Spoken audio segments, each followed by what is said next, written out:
नमस्कार, मैं रवीश कुमार। जिन लोगों ने सपना देखा था कि वे 100 रुपया लीटर पेट्रोल भरा लेंगे लेकिन विरोध नहीं करेंगे, आज उनका सपना पूरा हो चुका है। इन समर्थकों को लोगों ने हल्के में ले लिया था। आज उन्होंने वाकई साबित कर दिया है कि ऐसे ही तफरीह में व्हाट्सएप मैसेज नहीं भेज रहे थे।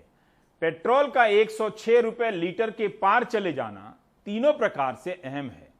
ऐतिहासिक भी है, अकल्पनीय भी है, अभूतपूर्व भी है।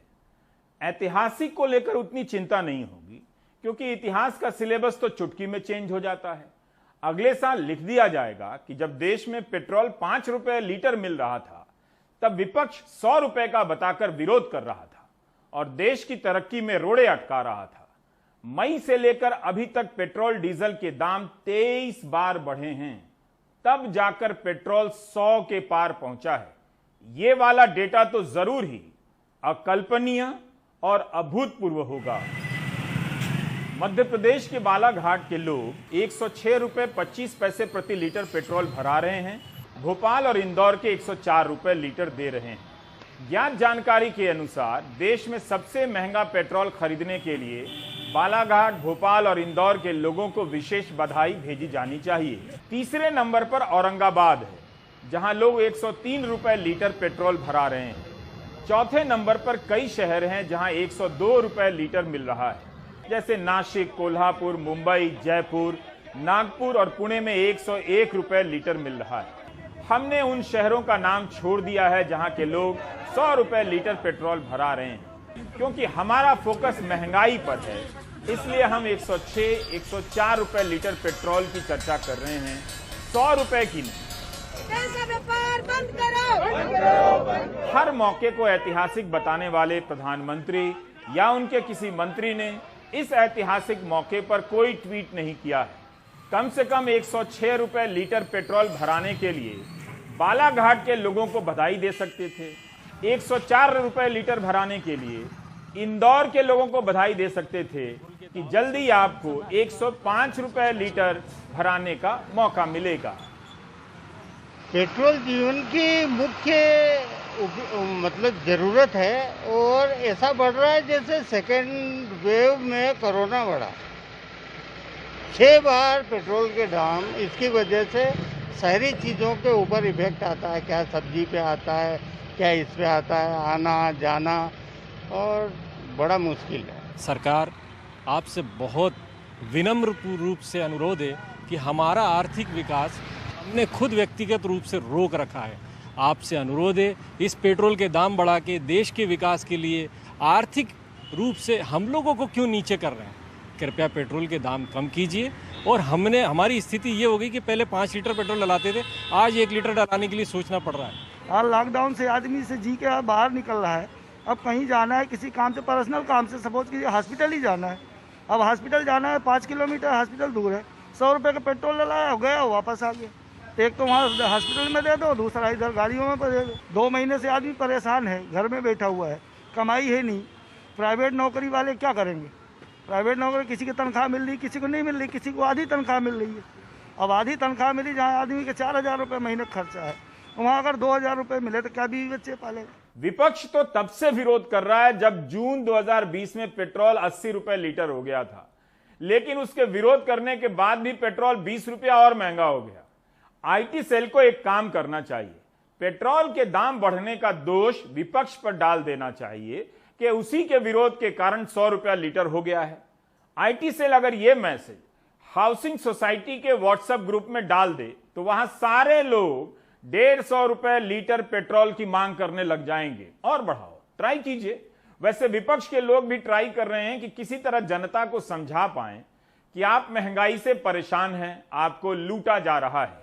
खामखा 4 साइकिलें खरीदकर प्रधानमंत्री, गृहमंत्री, पेट्रोलियम मंत्री और कपड़ा मंत्री को भेज दी गई। इतने पैसे में युवा कांग्रेस के नेता श्रीनिवास किसी को आर्थिक मदद पहुंचा सकते थे, सिलेंडर दिला सकते थे। कोरोना की दूसरी लहर में पक्ष विपक्ष सबकी मदद करने वाले युवा कांग्रेस के मददगार नेता श्रीनिवास सरकार को याद दिलाने की कोशिश कर रहे हैं कि कैसे उनके लोग तब 70 रुपया लीटर होने पर प्रदर्शन किया करते थे। ऐसा नहीं है कि जनता इस वक्त उफ नहीं कर रही है, लेकिन उग्र होकर विपक्ष के पाले में भी नहीं जा रही। क्या उसी दुविधा या हताशा से तंग आकर ये साइकिलें भेजी गई हैं? 2014 से पहले यही साइकिलें अगर गडकरी ने मनमोहन सिंह को भेज दी होती तो मीडिया में हंगामा मच गया होता। कितने अखबारों में इस तस्वीर को पहले पन्ने पर छाप दिया गया होता। प्रधानमंत्री नरेंद्र मोदी, अमित शाह, धर्मेंद्र प्रधान, स्मृति ईरानी को साइकिल भेजने का पीछे एक ही मकसद था, ताकि उनको यादों को ताजा करे जा सके। क्योंकि बुरे दिनों में जब कच्चे तेल के दाम आसमान पर थे तो मनमोहन सिंह जी की सरकार पेट्रोल को 60-70 रुपए के अंदर बेचती थी, लेकिन तब भाजपा का यही नेता साइकिल और सिलेंडर लेके सड़कों पर नौटंकी करते थे। आज अच्छे दिनों में जब तक कच्चे तेल के पर जमीन पर है तो पेट्रोल और डीजल का कई गुना टैक्स लगा के उसको 100 को पार बना दिया है। लेकिन ना तो भाजपा के नेता नजर आ रहे, ना उनकी साइकिल और सिलेंडर। आप माने या ना माने, महंगाई और बेरोजगारी को लेकर सीरियसता समाप्त हो गई है। क्या लोगों ने विपक्ष बनना और अपनी आवाज के लिए विपक्ष की तरफ देखना बंद कर दिया है? अभियान चलाकर विपक्ष को अवैध घोषित किया गया और गोदी मीडिया की तरफ से विपक्ष विरोधी पत्रकारिता लॉन्च की गई। सवाल पूछना था सरकार से, पूछा जाने लगा विपक्ष से।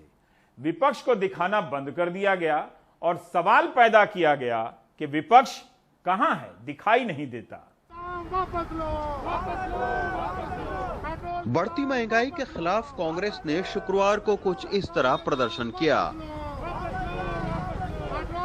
दिल्ली से लेकर उत्तर प्रदेश और दूसरी जगहों पर कांग्रेस के कई बड़े नेताओं ने खामोशी से बढ़ती कीमतों पर तांगे पर बैठकर भी और पेट्रोल पंप के सामने खड़े होकर भी प्रदर्शन किया। कोरोना संक्रमण की दूसरी लहर के बाद कांग्रेस का ये पहला बड़ा प्रदर्शन है।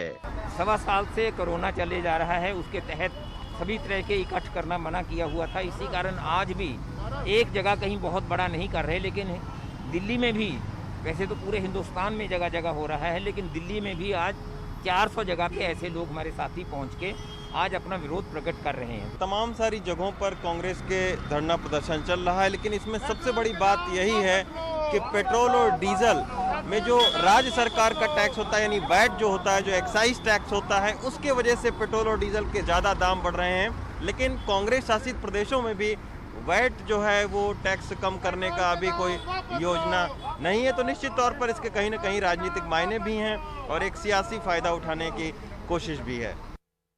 इससे पहले गुरुवार को पेट्रोल डीजल के बढ़ते दाम के खिलाफ यूथ कांग्रेस ने प्रधानमंत्री समेत पेट्रोलियम मंत्री को एक साइकिल कुरियर करने का अभियान भी चलाया था। लेकिन इस तरह के तमाम विरोध प्रदर्शनों के बावजूद कांग्रेस को ना तो मीडिया और ना ही आम लोगों के बीच बहुत ज्यादा महत्व मिलता दिखाई पड़ रहा है। पेट्रोल के दाम वापस लो। आम आदमी महंगाई से जूझ रहा है, लेकिन फिर भी इन विरोध प्रदर्शनों को लेकर उत्साहित नहीं है। वो उनका काम है प्रदर्शन करना, अपोजिशन में बैठे हैं वो एक दूसरे के लिए, तो वो करेंगे कुछ ना कुछ। अब किसी न किसी पे तो उन्होंने अपना वो निकालना है। अब बीजेपी अभी कांग्रेस कर रही है, अब थोड़े टाइम बाद अगर कांग्रेस की सरकार आ जाएगी तो फिर बीजेपी प्रदर्शन पे बैठ जाएगी। इन दोनों के बीच में पीसेगी तो पब्लिक ही ना। सर सरकार पे तो कितना ही दबाव डाल लो, कुछ नहीं हो रहा ना। आप ये देखिए ना, पहले तो 100 भी नहीं था और अब कई जगह तो 100 है। ठीक है, आम आदमी को तो कोई फायदा ही नहीं हुआ, चाहे कोई भी सरकार आई हो।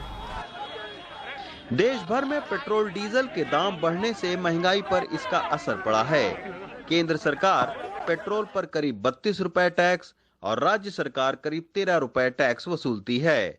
बीते 15 महीनों में दामों को अगर देखें तो पिछले साल 1 अप्रैल को जहां मुंबई में पेट्रोल 75 रुपए 28 पैसे थे, वहीं अब ये बढ़कर करीब 100 रुपए हो गए हैं। वहीं पिछले साल मुंबई में डीजल के दाम 65 रुपए 19 पैसे थे, जो अब बढ़कर 92 रुपए 69 पैसे हो गए हैं। लेकिन पेट्रोल डीजल की बढ़ती कीमतों पर चिंतित कांग्रेस अपने शासित राज्य में डीजल और पेट्रोल पर क्यों नहीं टैक्स कम करती है, इसका सीधा जवाब कांग्रेसी नेताओं के पास में भी नहीं है। देखिए टैक्स कौन बढ़ा रहा है, जो वैट के दर नहीं बढ़ रहे हैं, ज्यादातर जो टैक्स बढ़ रहा है वो सेंट्रल एक्साइज और सेस बढ़ा रहे हैं।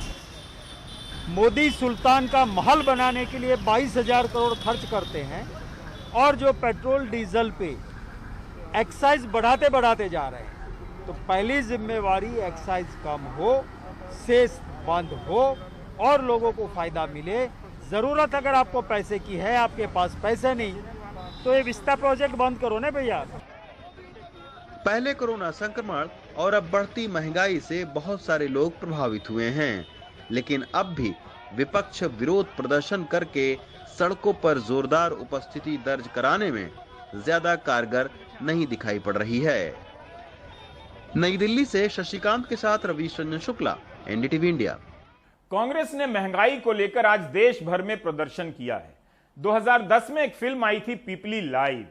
इस फिल्म का गाना काफी मशहूर हुआ था। यह फिल्म अनुषा रिजवी की थी, महंगाई डायन वाला गाना। तब यह गाना बीजेपी की रैलियों में बजता था और कांग्रेस सरकार के खिलाफ बजता था। आज मध्य प्रदेश के रीवा में महिला कांग्रेस की कार्यकर्ता इसी गाने को गा रही हैं, लेकिन मोदी सरकार के खिलाफ।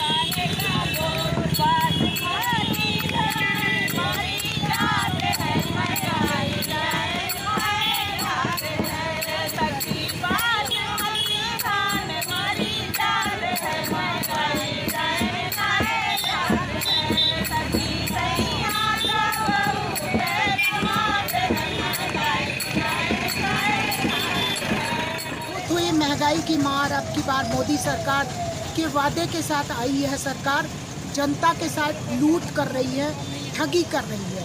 जब 65 रुपया लीटर पेट्रोल हुआ करता था, तब स्मृति ईरानी और बीजेपी के सारे नेता सड़क पर उतर कर सखी सैया तो बहुत कमात है महंगाई डायन का गाना गाया करते थे। आज ये सब अदृश्य हैं, जाने इनके कान में तेल डल गया है और या इनको सुनाई देना बंद हो गया है या दिखना बंद हो गया है। इनके सभी नेताओं के मुंह में दही जम गया है। प्रियंका गांधी ने अपने फेसबुक पोस्ट में लिखा है कि जब जब देश आपदा में था, लोग आर्थिक संकट झेल रहे थे, तब सरकार ने पेट्रोल डीजल पर टैक्स लगाकर 2.5 लाख करोड़ रुपए कमाए। इसी मार्च महीने में लोकसभा में वित्त राज्य मंत्री अनुराग ठाकुर ने लिखित जवाब दिया कि 2014-15 में मोदी सरकार ने पेट्रोल और डीजल से उत्पाद शुल्क के रूप में 72,160 करोड़ रुपए वसूले, जो 2020-21 के 10 महीनों में बढ़कर 2.94 लाख करोड़ हो गया है।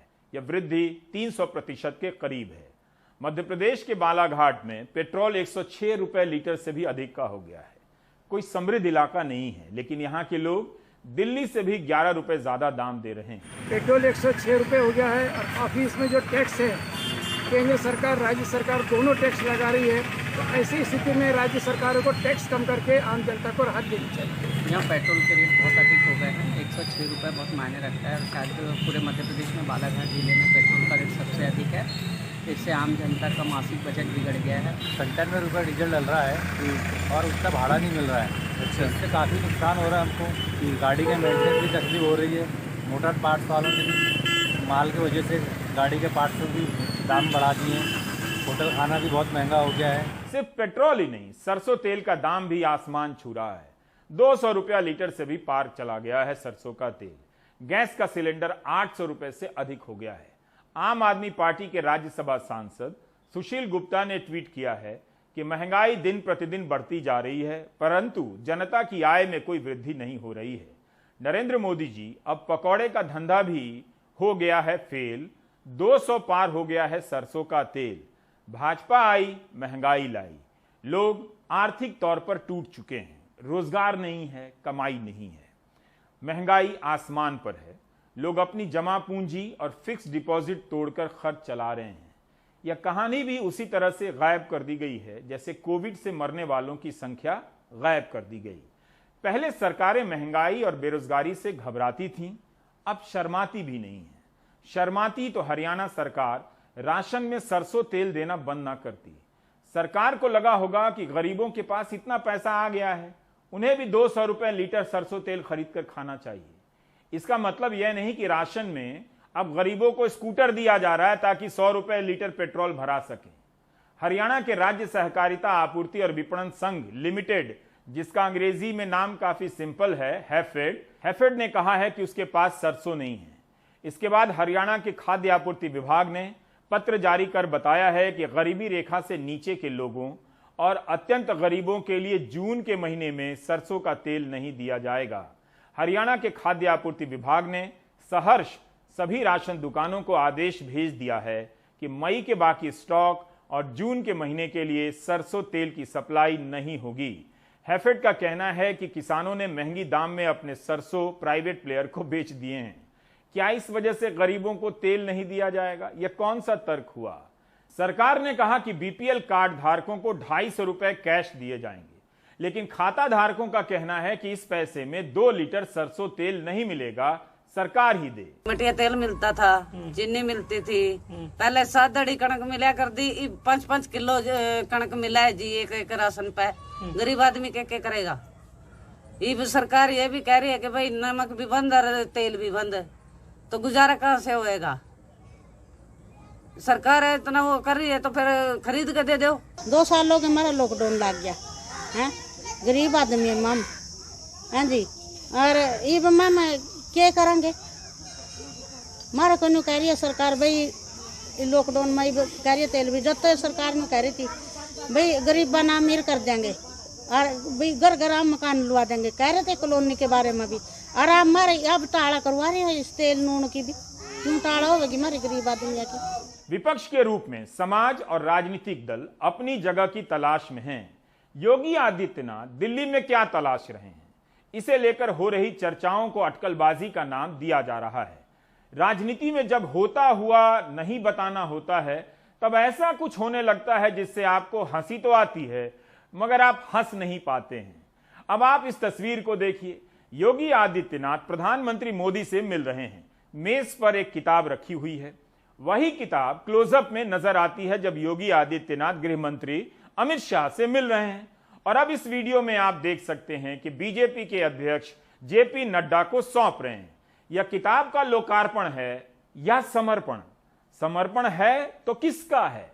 काश मैं बता पाता कि यह जो महान दृश्य है वो किसी हो चुके फैसले से पहले का है या बाद का है। इस किताब का नाम है प्रवासी संकट का समाधान। पिछले साल जिस संकट को केंद्र सरकार संकट मानने के लिए तैयार नहीं थी, इस साल योगी आदित्यनाथ उसे संकट मानते हुए उसके समाधान की किताब उसी सरकार को सौंप रहे हैं। इस साल के ऑक्सीजन और अस्पताल संकट की किताब शायद अगले साल आएगी। कोई कुछ नहीं बोल रहा है, लेकिन योगी आदित्यनाथ ने जो ट्वीट किया है उसकी औपचारिकता बता रही है कि कुछ है जो अब अनौपचारिक नहीं है। प्रधानमंत्री, गृह मंत्री, बीजेपी अध्यक्ष से मिलने के बाद आभार जताने के लिए किए गए ट्वीट में मुख्यमंत्री ने लिखा है कि मुलाकात शिष्टाचार भेंट थी। तीनों ने अपने व्यस्ततम समय से भेंट के लिए समय दिया और तीनों से मार्गदर्शन प्राप्त हुआ। मुलाकात के बाद प्रधानमंत्री और गृह मंत्री ने सामान्य रूप से ट्वीट किया है कि मुख्यमंत्री से मुलाकात हुई। प्रदेश के विकास वगैरह पर चर्चा वगैरह की बात नहीं है। वैसे बीजेपी अध्यक्ष जेपी नड्डा ने अपने ट्वीट में लिखा है कि यूपी के यशस्वी मुख्यमंत्री से मुलाकात हुई। यशस्वी उसे कहा जाता है जिसे हटाना नहीं है या जिसने हटने से इनकार कर दिया हो। कई दिनों से चर्चा चल रही थी कि यूपी में कुछ हो रहा है। दिल्ली आने से पहले योगी आदित्यनाथ ने टाइम्स ऑफ इंडिया को इंटरव्यू दे दिया कि यह सब रूटीन गतिविधियां हैं, इसमें कुछ भी नया नहीं है। सरकार में बदलाव की बात मीडिया की अटकलबाजी है।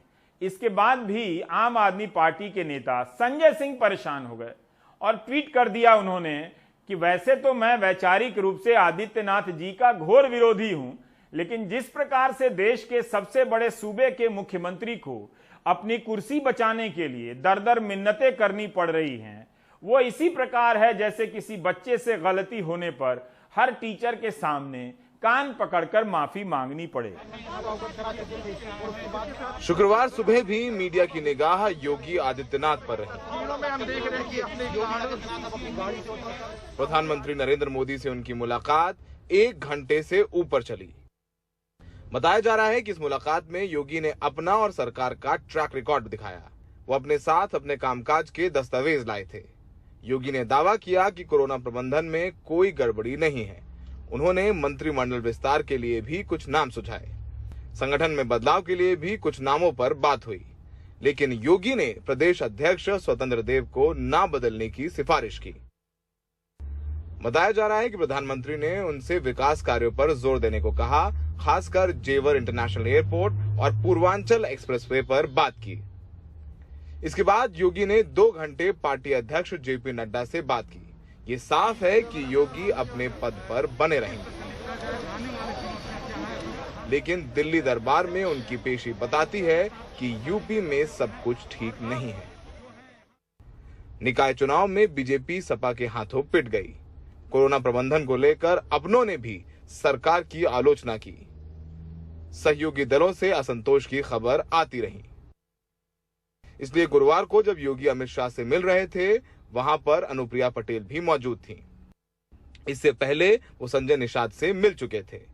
सवाल तो गांव में हम लोगों से पूछा जा रहा है। कभी बीजेपी के साथ रहे ओम प्रकाश राजभर वैसे ही खुलकर सरकार के खिलाफ मोर्चा खोले हुए हैं। उन्होंने ट्वीट किया कि बीजेपी अब डूबती हुई नैया है। ये साफ है कि योगी की कुर्सी को खतरा नहीं है, लेकिन दिल्ली से लौट रहे मुख्यमंत्री अब पहले से ज्यादा दबाव में हैं। 6 महीने बाद होने वाले चुनाव से पहले उन्हें कई समझौते करने ही पड़ सकते हैं। उत्तर प्रदेश के मुख्यमंत्री योगी आदित्यनाथ दिल्ली दौरा खत्म कर चुके हैं। प्रधानमंत्री मोदी से उनकी चर्चा हुई विकास के मुद्दे को लेकर के। आगे चुनाव है और किन परियोजनाओं पर काम करके उनको दिखा करके यूपी में बीजेपी जनता के बीच जाएगी, उसको लेकर बात हुई। तो वहीं जेपी नड्डा और अमित शाह से उनकी बात राजनीति, संगठन और मंत्रिमंडल के विस्तार पर हुई। फिलहाल अब देखना होगा कि कब मंत्रिमंडल विस्तार होता है उत्तर प्रदेश में और मोदी जी के करीबी ब्यूरोक्रेट AK शर्मा जो अब MLC हैं, उनको मंत्रिमंडल में जगह मिलती है या नहीं। सहयोगी राकेश के साथ नई दिल्ली में सौरभ शुक्ला, NDTV इंडिया। उम्मीद है यशस्वी होने के बाद योगी आदित्यनाथ की सरकार संजय सिंह पर अब और FIR नहीं करेगी। इसी चर्चा में अरविंद कुमार शर्मा को लेकर भी कुछ ज्यादा चर्चा हो गई। जब से गुजरात से लखनऊ आए हैं, तब से उप मुख्यमंत्री बनने की चर्चा चल रही है। बताया जाता है कि योगी को कमजोर करेंगे। पहली बार सुनने को मिल रहा है कि उप मुख्यमंत्री मुख्यमंत्री को कमजोर करेगा। अब वो चर्चा भी नहीं सुनाई दे रही है। वैसे उप मुख्यमंत्री बनने की उनकी चर्चा कितने ही उप मुख्यमंत्रियों के कार्यकाल से अधिक की हो चुकी है।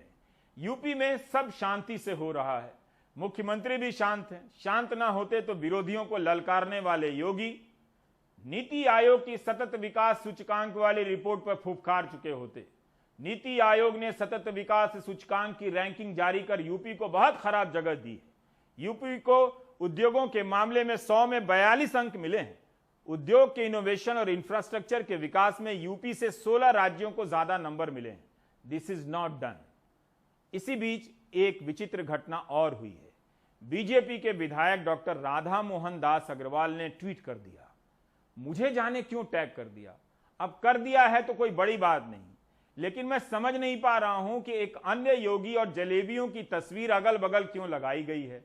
विधायक जी ने लिखा है कि इन 2 फोटोओं से आप जीवन के बारे में कुछ सीख सकते हैं, लेकिन जलेबियों की तस्वीर से कोई क्या सीखे, पहले खा ले। क्या यह जाने कि चित्र में जो योगी हैं वो जलेबियों को छोड़ अपना झोला लेकर निकल पड़े हैं, या कोई दूसरा फकीर है जो झोला लेकर जलेबियों की तरफ चला आ रहा है। यूपी के विधायकों का भी गजब का अनुशासन है। एक भी विधायक ने बयान नहीं दिया कि योगी जी हमारे नेता हैं। विरोध करना तो अनुशासनहीनता है, लेकिन समर्थन करना कब से अनुशासनहीनता। इसी तरह की चुप्पी बंगाल में है। तृणमूल से बीजेपी में आने पर उत्सव मनाने वाला गोदी मीडिया बीजेपी से तृणमूल जाने पर चुप हो जाता है, क्योंकि उसे यही बताया गया है कि कोई आए तो कैसे कवर करना है। उसे यह नहीं बताया गया है कि कोई जाए तो कैसे कवर करना है। Do you get my point? जब 2017 में मुकुल रॉय तृणमूल से बीजेपी में आए तो आते ही ईमानदार हो गए। उसके पहले तक इन्हीं मुकुल रॉय का हवाला देकर ममता बनर्जी को भ्रष्ट बताया जाता था। अनगिनत डिबेट आपने देखे होंगे, लेकिन बीजेपी में आते ही मुकुल रॉय को महान संगठनकर्ता बताया जाने लगा। खैर, उनके बाद तृणमूल से खूब पलायन भी हुआ, लेकिन अब वही मुकुल रॉय अपने बेटे के साथ तृणमूल भवन पहुंच गए। बीजेपी ने जिस नेता को मार्च में सुरक्षा की कैटेगरी वाई से बढ़ाकर जेड कर दी हो, वह तृणमूल भवन चला जाए तो फिर उस सुरक्षा पर आगे से कोई भरोसा नहीं करेगा। ईडी के रहते अगर मुकुल रॉय तृणमूल में चले जाएं, तो फिर विपक्षी नेताओं के यहाँ ईडी के छापे पर कौन भरोसा करेगा? गोदी मीडिया ने बंगाल को लेकर आपका कितना टाइम खराब कर दिया फर्जी मुद्दों को लेकर। हम तो बीजेपी छोड़ के तृणमूल में आया है और अभी बंगाल में जो स्थिति है, ये स्थिति में कोई बीजेपी में रहेगा नहीं। My question is to Madam Chief Minister that what is the ideology? Like the question that don't ask me about the ideology. And I told you that BJP will feed you. Some people feed you. The question, we are not. Mukul Roy joined. It is final. And from our side, we welcome. That is final. एक topic के रूप में बंगाल खत्म होने की तरफ बढ़ चला है। यूपी करीब आ रहा है, जो 1 साल चलेगा, क्योंकि यूपी में टॉपिक की भरमार होगी, कभी मंदिर तो कभी मस्जिद। बस यूपी में एक छोटी सी अड़चन यह आ गई है थोड़े समय के लिए कि योगी की साइड लेनी है या नहीं, इसे लेकर गोदी मीडिया कंफ्यूज है। हो सकता है यशस्वी होने के बाद यह उलझन भी दूर हो गई हो। बाकी ब्रेक के बाद।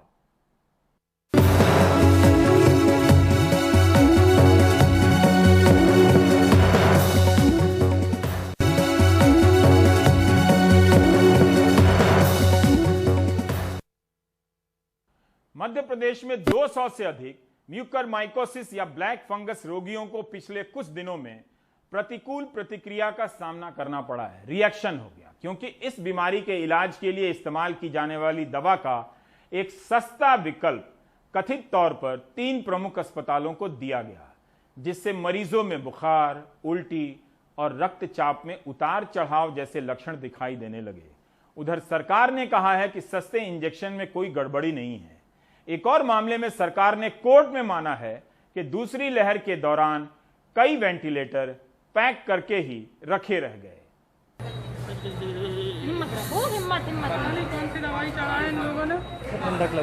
कुछ दिनों पहले जबलपुर के सरकारी अस्पताल में मरीजों को ब्लैक फंगस के इंजेक्शन लगते ही कपकपी शुरू हो गई, बुखार आ गया, अफरा तफरी मच गई। बहुत ठंड लग रही ना? हाँ, गलत इंजेक्शन लगा है ना। यही हाल इंदौर सागर के बुंदेलखंड मेडिकल कॉलेज में भी था।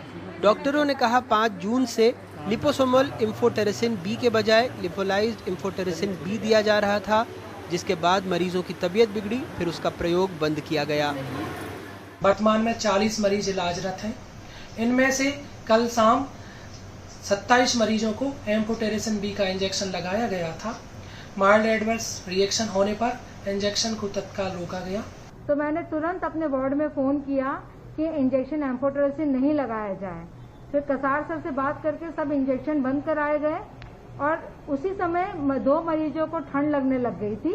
तो मैं घर से निकल के जब तक आई तो ज़्यादातर मरीज को ठंड लग के कपकपी चालू हो गई थी, कई लोग का हल्का हल्का बुखार आ रहा था। तो इसको देने के जो क्राइटेरिया वो बड़े स्ट्रिक्ट हैं। डॉक्टरों ने कहा ब्लैक फंगस में अब तक लिपोसोमोल एम्फोटेरेसिन बी, जिसकी कीमत 3000 से 7000 रुपए प्रति इंजेक्शन के बीच है, उसका उपयोग होता था, लेकिन सरकार ने सरकारी अस्पतालों में लिफोलाइज्ड एम्फोटेरेसिन बी भेजे, जिनकी कीमत 300 से 700 रुपए के बीच है। हालांकि जानकार मान रहे हैं सस्ते इंजेक्शन में गड़बड़ी होने की वजह उसकी गुणवत्ता नहीं, बल्कि प्रोटोकॉल का ठीक से पालन करना नहीं है।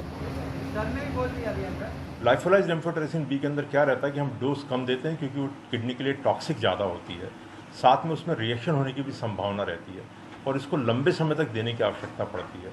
3 तरीके की ड्रग आती है। एक होती है जिसको बोलते हैं लाइपोसोमल एम्फोटेरेसिन बी, ये एम्फोलिप है, इसको बोलते हैं फैट इमल्शन, एक लाइपोसोमल हुआ, दूसरा फैट इमल्शन हुआ।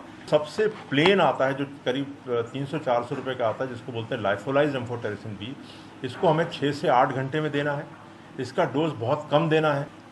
आइडियली पेशेंट को पहले हाइड्रेट करना चाहिए, फिर उसको एस्कॉर्लिन और एविल इंजेक्शन लगाना चाहिए, और फिर इसको ये बहुत इन्फ्यूजन पंप के द्वारा 6 से 8 घंटे में देना चाहिए। राज्य के सरकारी अस्पतालों में ब्लैक फंगस के मरीजों को फ्री में इंजेक्शन दिए जा रहे हैं। राज्य में फिलहाल 1791 ब्लैक फंगस से पीड़ित मरीज हैं। 135 मरीजों की मौत हो चुकी है। पिछले 10 दिनों में ही 87 मरीजों की मौत हुई है। सस्ते इंजेक्शन से 4 शहरों के 200 से ज्यादा मरीजों की हालत बिगड़ी और इनका प्रयोग बंद किया गया। हालांकि सरकार कह रही है किसी गाइडलाइन का उल्लंघन नहीं हुआ। किसी भी तरह किसी इंजेक्शन की कमी के कारण कोई दूसरा इंजेक्शन लगाया गया, ऐसी बात नहीं है। जो भी ICMR की गाइडलाइन है उसी हिसाब से हमारे यहाँ ट्रीटमेंट प्रोटोकॉल को हम अपना रहे हैं। क्यों ऐसी दिक्कत आई, इसकी पूरी जानकारी ली जाएगी।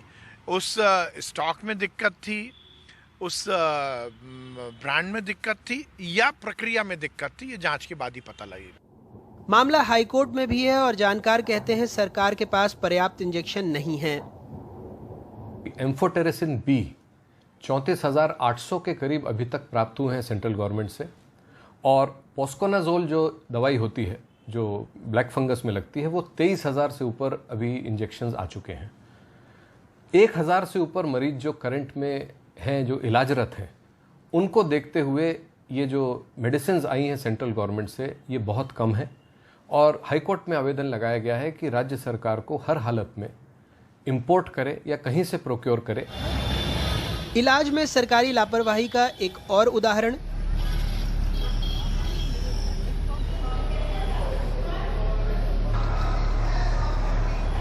ग्यारह मई को NDTV ने बताया था कि कैसे खुद सरकारी अस्पताल के डॉक्टरों ने खत लिखकर कहा था कि PM केयर से मिले वेंटिलेटर से इलाज मुश्किल है।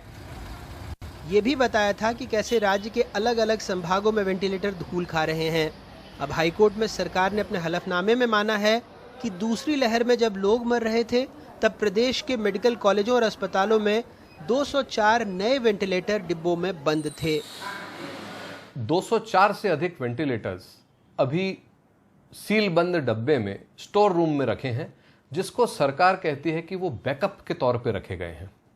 इसके अलावा जो PM फंड से वेंटिलेटर्स आए थे उसमें से कम 42 वेंटिलेटर भोपाल में पड़े हैं और 20 वेंटिलेटर इंदौर में पड़े हैं। पूर्व मुख्यमंत्री कमलनाथ ने भी ब्लैक फंगस के सस्ते इंजेक्शन को लेकर हुए रिएक्शन के मामले में जांच की मांग की है। हाईकोर्ट की डिवीजन बेंच ने भी सरकार से कहा है कि क्यों ना निजी अस्पतालों का भी ऑडिट किया जाए। इस मामले में अगली सुनवाई 21 जून को है और इस बीच में आपदा में अवसर में हो रहे खेल को सामने लाने में लगातार हम भी जुटे हुए हैं। जबलपुर से संजीव चौधरी, सागर से राकेश तिवारी और भोपाल से कैमरा पर्सन रिजवान खान के साथ अनुराग द्वारी, NDTV इंडिया।